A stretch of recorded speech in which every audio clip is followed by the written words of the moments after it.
I'm Marcy Barron, and this is Mondays with Marcy. I'm your homeward bound guide to everything 5D living. I can't wait to share with you tips and tools to guide your personal transformation so that you can live a life that thrills you.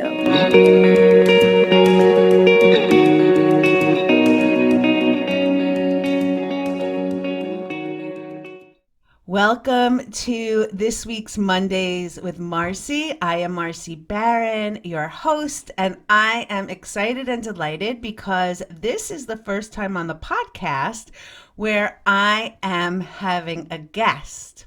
And there is no better first guest to have than Wendy Watson-Hallowell, who is not only my best friend, but literally I've had a lot of great teachers, a lot of great influences in my life, but this woman has and still continues to change and support and shift and inspire me in every way. So welcome, Wendy. I'm so touched. Thank you. Wow, the feeling's mutual, my friend. Very grateful. Yeah, I'm very grateful too.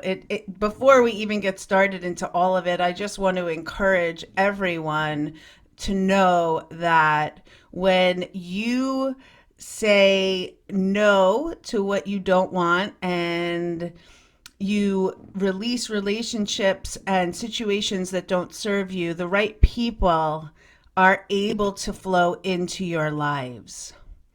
And whether that's someone you're looking for in a personal way or in a healing support, whatever it is, so many 3D friendships, transactional friendships that were based on judgment and conditionality. And when a lot of those started to go in my life, Wendy showed up. And so we start every morning together speaking, and she is the belief coach, and this is really why I'm bringing her on for so many reasons. But she taught me so much about beliefs and the unconscious programs that were running in my subconscious mind. So Wendy is called the belief coach.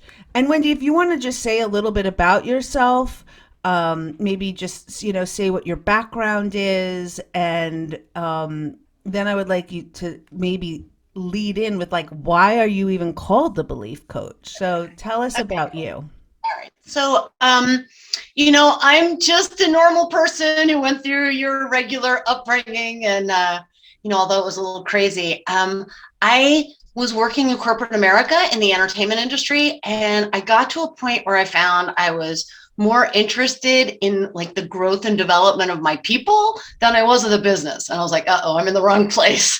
And then I ended up in philanthropy, kind of social impact work. How can we make a difference in the world? But again, working for other people, I kind of hit that same wall of hang on a minute, I don't want to be doing someone else's vision and someone else's thing, but I didn't really know what mine was. And as I kind of busted up, I will say broke the spell of my most limited thought that I wasn't enough. The minute I broke that spell and actually spoke my truth, something big shifted. And suddenly all the old things that used to drive me kind of quieted down, and literally, Marcy, it downloaded, Yeah. Okay, so what's next? The belief coach. I'm like, the belief coach? What's that? I'm like, you're serious? We're going to put a the on that? And it was very clear that guidance was, the belief coach. So what I've always done and didn't realize until probably 6 or 7 years ago, I have always been able to see, understand how we're wired, as you call it, the programming, the stuff that we put together young to survive how we operate in the world. And so I seem to be able to see those things, and have spent many years of my own growth and development around challenging them, changing them, and transforming them into ones that actually help me have the life I want to live. So beliefs are thoughts you keep thinking over and over again. And if they go underground, they start creating your life. And we find this disconnect. Why is my life like this? What the hell's going on? If we can trace back to the root cause, to the thoughts that have turned into beliefs that have emotions tied to them, we can actually loosen up our old perspectives, and that changes everything.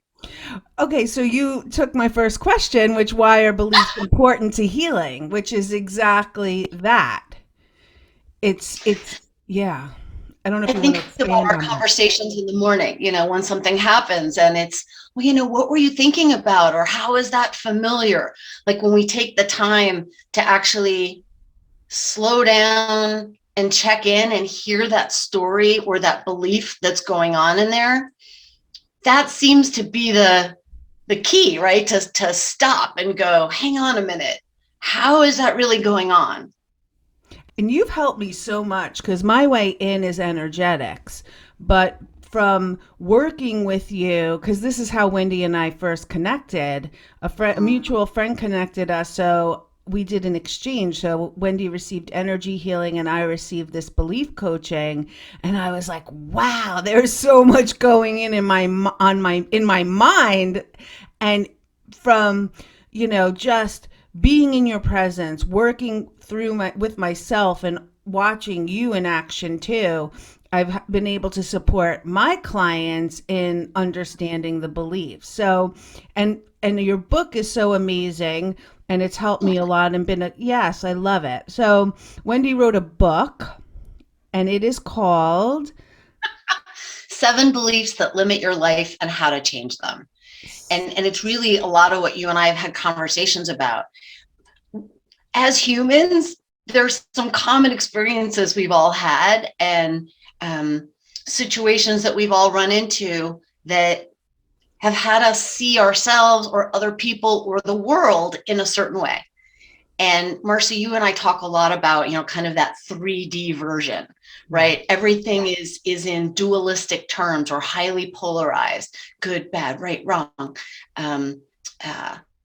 And what I found is that if you can see the other side of that perspective or come up out of it and actually see it from I don't want to use the word higher, but more integrated view, you start seeing that it's not just good, bad, but it's this whole continuum of like what feels icky and what feels good and where is it along that. So what this book does is it takes some of those key beliefs and it has you start to see it from a 5th dimensional perspective. So there's 7 in here. Yeah, so go ahead. What are the 7 most common negative beliefs that we have? And you could go, just like little brief ones. So maybe like our listeners can go, oh, I know that one. Yeah. Oh, yeah. When you These are pointed mine out to me, I was like, holy crap. But again, I didn't even know it was happening. When you get to it, I'll say mine. Okay. All right. Well, one of the first ones, and I think the one that's most important for us is around feeling good. Mm-hmm. So many of us have learned that comes from out there, or it comes from something we consume, or some person, or we've learned that it's our job to make other people feel good, and that's when we have our highest value. And so, whether you've turned into a pleaser or someone who's just always trying to make others feel good, well, that's a beautiful notion and way of giving. Usually we do it from an empty cup. We do it from I'll fill you up, so then maybe you'll fill me up. And So we have what's this. the actual belief? The actual belief is that we have to make other people feel good before we feel good. Okay. Like our feel good is a problem. Like we don't pay attention to what feels good. We pay attention to working hard, doing enough. We pay attention to those values as opposed to feeling good. It's not really a value that we feel whole about. A lot of us feel shame about feeling good. Ooh, they're not feeling good, so how can I feel good? Or guilt. Right. Well, and yet if we don't make that a priority, we're never gonna move into being able to create what we want, because we won't be able to feel good, which is the place we have to be if we're going to generate that energy that brings in something that feels good anyway. So what I find with most people is, what do you mean I have to pay attention to feeling good? I have to make choices that feel good to me. Hang on a minute. Nobody's ever been taught that. No.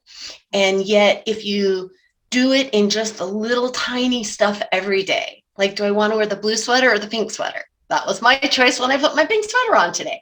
I decided what would feel good to me. Right. So sometimes it's just the difference between deciding to feel good instead of deciding to look good. Just that difference can make a huge difference in what you choose. And when you say look good, you mean like look good in the eyes of somebody else.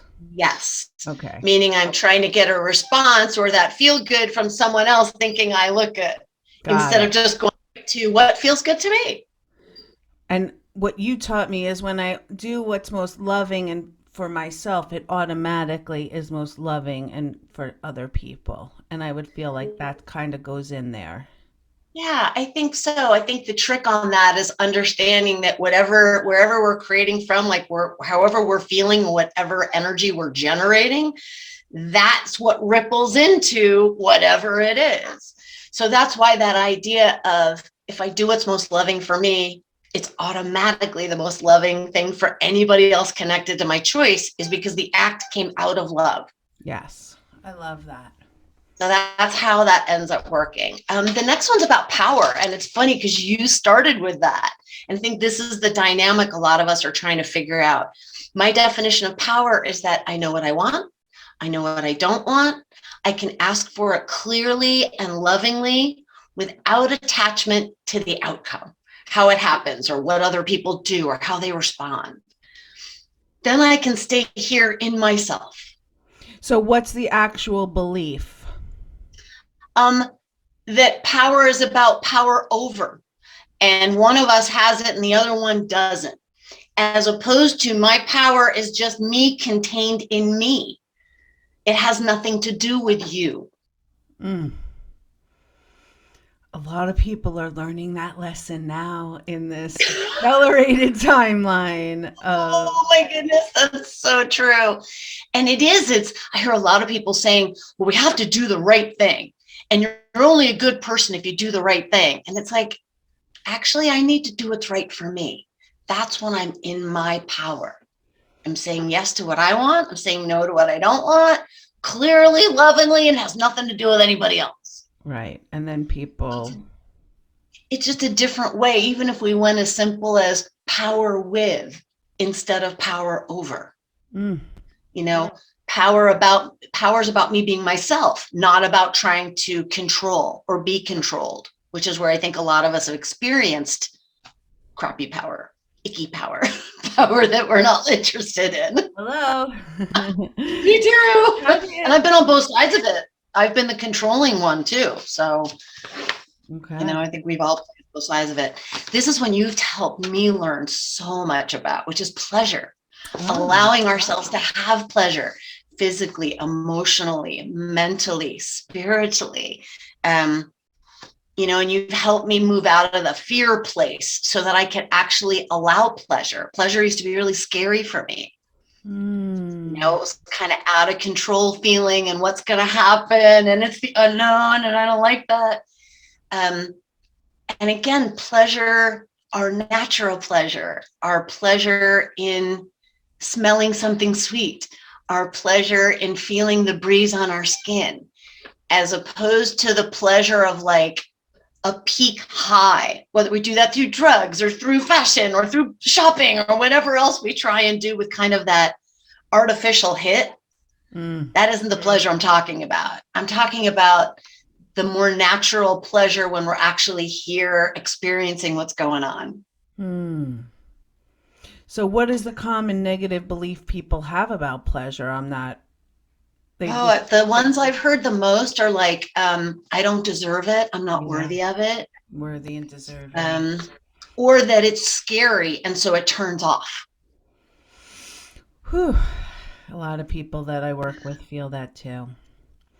Yeah, I know mine was turned off. And you helped me come back in where it felt safe. I was like, okay, everything's safe here in my body. My body's wonderful. Look at all these sensations. Wow. Okay. Like you help me feel safe exploring that again. Aw, So I'm so really appreciate glad. that. You're Yeah. welcome. What is the next one? Selfishness. And this is the one that I find most of my clients when they first start with me are like, what do you mean I got to spend time with me instead of the kids? What do you mean I need to fill up me before I go and volunteer or give to everybody else? It's like self-love turned into selfishness. Hmm. And the retreat we just finished was Yes. a great contrast of that, of it's up to us to take care of ourselves. It's up to us to follow our own pace and to honor that. And with that, we fill up and can then give our best instead of you have to help each other, because if you don't, then you're selfish. Yeah. And you help make it so clear during the retreat that it's about self-love. And from there, if I move to give to one of my sisters, then it's just this natural outpouring. Yeah, so many women that I work with have a lot of guilt around filling their own cups first. And Mm-hmm. and it's hard. It's hard to receive. There's a big block in receiving, which is, you know, when I take time for myself, it's I feel selfish. And I saw somebody post something. It's like time alone for a mother is not going to the grocery store by herself or running errands, you know? Car drive in between. I have 10 minutes. Hi, how are you? Right. And we, it's an interesting take on selfishness and self-love. That is a really interesting one. Yeah. And it's a hard one because a lot of us were taught that we're responsible for other people's feelings or other people's experience. Like I know for myself growing up, my mom and I were really merged. And so if I was experiencing something great and she wasn't, she would then tell me how she felt like, bad that she didn't have what I had. Mm. And so it was very confusing for me. I'm like, well, is it okay that I'm having this good thing? Or is it not okay because you're not? And so the guilt would start to happen for me that way. And it was confusing. Who am I focusing on here? Wait a minute. Wow, that is a common thing. Which goes into the next one, which is about responsibility. And this is the one that, with me, I've been working on, I've definitely been working on. Yeah. And the concept here is to shift what it means. So instead of being responsible, like as a value or as a good thing, and I'm not talking about personally responsible. I'm not talking about something happened and here's my contribution in it. That isn't what I mean. I mean responsible for stuff that isn't ours. And what happens is we feel like we need to take it on for a whole bunch of different reasons. But the kind of responsibility I want us to move into is respondability, my ability to respond to what's actually happening in the moment right now. Hmm. A lot of times we go unconscious. You and I've talked about the different ways we deal with kind of trauma. We either, fight or fly or freeze. And I'm not able to respond when I'm in that place. I can't respond in a way that is loving for me or is even aware of what's best for me. Hmm. So it's shifting this thing of like, I got to make it okay for you. And I have to be responsible for what's happening for you, back to ourselves. How am I responding to what's going on in a way that feels good to me? We're back Hmm. at the beginning. Yeah. And again, a It's lot of people don't have this awareness. I know I didn't. I know that I just was not, I would leave my body. I would dissociate. I would fly. And mm, I wasn't even responding. I was either checked out or then when it was too much, then I would like freak out. I'd be like, ah, before like be very reactive. And now I'm like, got it. So reacting instead of responding. Yeah, I would just freeze and then I would try and slink away. Like, is it over? Can I get out of here now? right. I'd be like, okay, can I leave now? So it's interesting how we all have a different, not only idea of what responsibility is, but also that awareness of how do we respond? Hmm. And the other Yeah. one that I just recently learned about, there's a fourth one called fawning. Oh, like the FAWN. pleasing thing. Yeah, yeah, yeah, yeah. Oh, Yeah. fawning. Oh, I'll make it better for you. Ugh, I used to do that as a little kid. Yeah. Now that you Well, say it, I'm like, well, that's oh, how you would keep yourself safe. that's How right. to make it better. That's exactly right. Yep. And I love where this conversation's going because it just goes to the next one. The next one's on trust. Okay. And so many people I speak to, it's even it just comes out in their language. Well, I can't trust them anymore. Mm. And as we get underneath it, it reminds me of one of the people on the retreat who we were just with, feeling like she was betrayed and then realized she betrayed herself. Right. And it's that trust piece. It's not about trusting other people. It's about trusting ourselves. Do I trust me to take care of me no matter what's going on? Will I be consistent with myself? You and I have talked about this and how we take care of ourselves. Can I trust myself to make good choices for me? Once I trust that I will take care of me no matter what you do, then I don't have to trust anybody except me. You're That just doing what you're doing. that's been a big one that I've shifted around too. Feeling Mm, safe because I hear my intuition and I trust her guidance, and that's always right. I've always been right. every Any time. every single time. Every single time that I have a feeling or a thought, I'm like, and I've always known. And then I'm like, okay, I'm safe because I no longer betray myself. I trust myself. And then I can take care of myself. I can be responding in a way that feels most loving.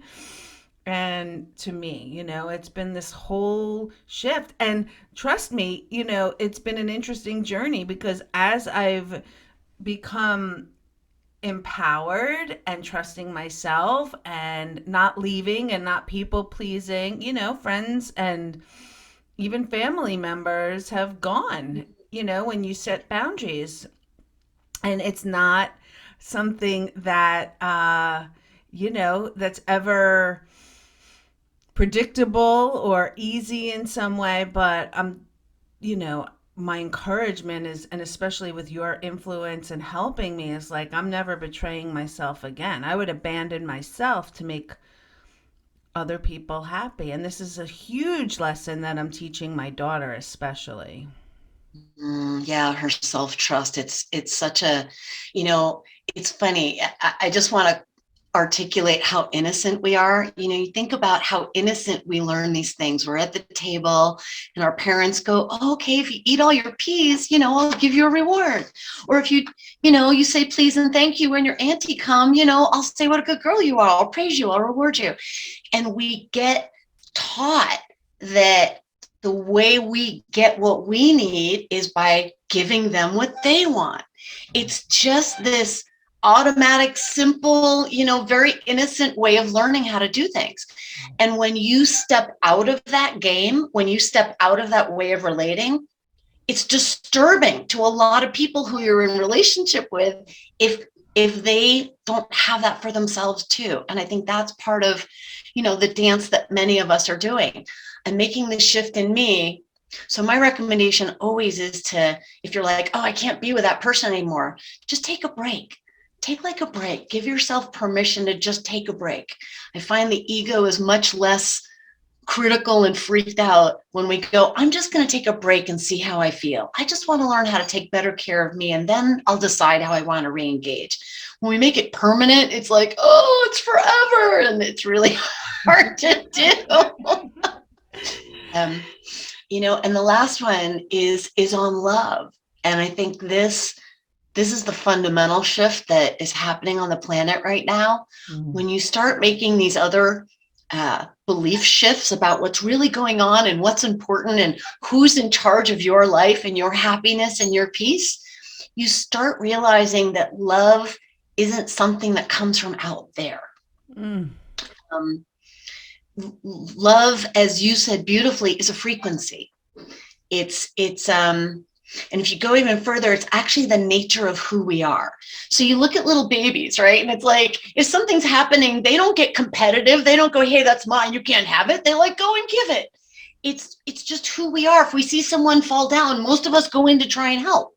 It's a natural way of how we are. And if we've learned it comes from out there, we're disconnected to the source of it for us, to our access to that frequency, or access to filling ourselves or reminding ourselves love goes this way. So the idea that I got taught that's been so helpful is that I am love. And I'm love because I am this larger aspect that's having this physical experience. And when I allow myself to remember that I fill up this way with love, then it's just a matter of who's easier or harder to share my love with. So one of the reasons you're my best friend is that you're really easy to share my love with. It's just, I can share my authentic experience. I can tell you the magic I feel with you, and you receive it. You don't push it away. You receive my gift. So I feel received. You know what I mean? You don't get all like, oh, well, no, well, you too, or, anybody. And it's like, you're just like, oh, thanks. And so you're easy to love because my love lands and it settles and it reflects back to me nice and cleanly. Some people in my life aren't easy to love. And so I don't want to be with them, back to the top of the index, because it doesn't feel good. I send them love without physical contact. I send them love in my imagination and in my heart. Because you taught me that that's real and that works and that connection is there. And so that's how I make sure that I can send my love where it's easy. So it keeps flowing. Oh, I love that. Thank you. That's so beautiful. What a beautiful explanation of love, and a beautiful um, just receiving and hearing that. My heart is just bursting open. Thank you. My son said that the same thing to me last night. He was like, "Oh, Mom, you give the best hugs." And he just, he's 18, and he just like melted into my arms and just, it's just such a beautiful thing. I love love and giving and receiving love, and I love tuning into that frequency. And I used to, again, think like I had to earn it or hustle for it, and it's just like, no, I just be love, and all that align on that frequency just, are attracted to it. And then I'm discerning. Yeah. Yeah. And you've also done the work to open up that connection, while you command the heavens to come and heal, which I'm always just blown away by, finding your own personal connection in a way that was unconditional and that could feed you with that unconditional love again. So that you had that perspective for you and it didn't have to come from anybody outside, and then it was like all solid, and now you teach other people how to do it, which is so cool. Thank you. Yeah, it was conditional for me very much in Wasn't it for, that's what we learned, yeah, you know and I think that's where a lot of our not enoughness, which is one of those core beliefs, most of us at some point in our growing up learned something that was wrong with us. And the reason why our ego does that is it gives us something to work on.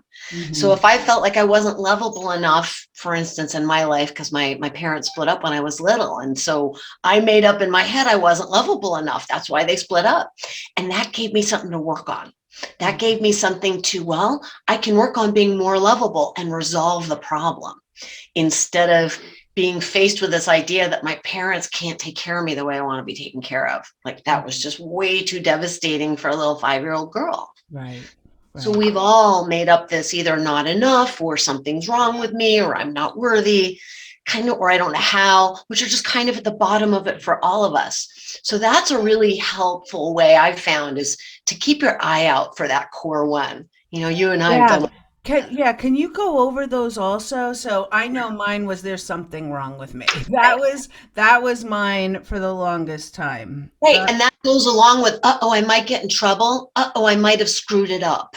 That's because I always did get in trouble. And Right. then, because every time I was always in trouble because of what I wanted, what I thought, what I Right. desired was quote wrong Right. as a masculine authority in my life.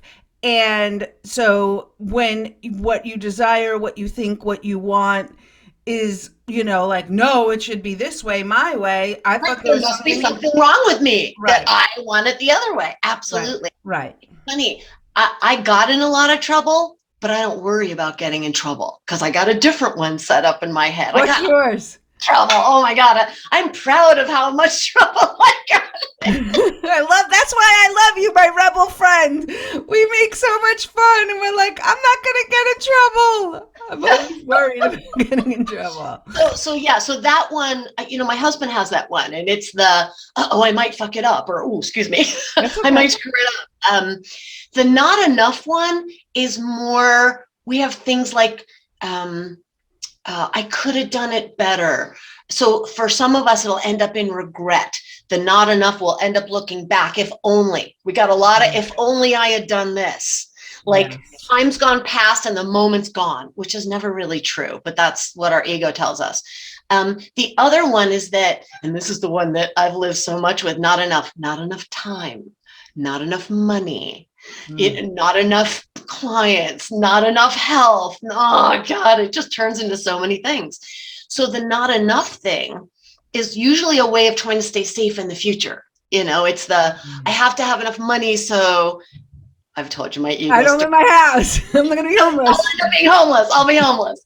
So it's starting to tune in to some of the dialogue or the story that goes on in there, and understanding that our ego, or the one that thinks it's 95% of our mind, it's really only 5%, but it thinks it's big.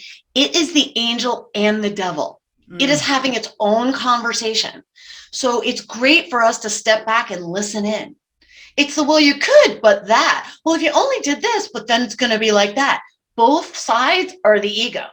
So Mm. our job is to kind of step out and go, oh, I see there's a conversation going on. Let me tune into this. That'll help you start to hear what the beliefs are that go on underneath. And again, what I am so focused on, and you and I had this beautiful conversation about it the other day, is the curiosity and the compassion. And Wendy has helped reparent me in such a loving way to say, like, you did the best you could with where you were at. How could you do any different with what you went through? And I go, oh, Yeah, it's yeah. okay. I mean, that's, we hear a lot about, and there's a lot of really beautiful forgiveness work. I think about Ho'oponopono. I don't say it well. Honopopopono. Honopopopono. I think that's it. Right. Honopopono. And that forgiveness process. And a lot of people struggle with forgiveness. It's like, well, I'm not going to forgive them. They don't deserve it. Or they'll never forgive me. It was so horrible.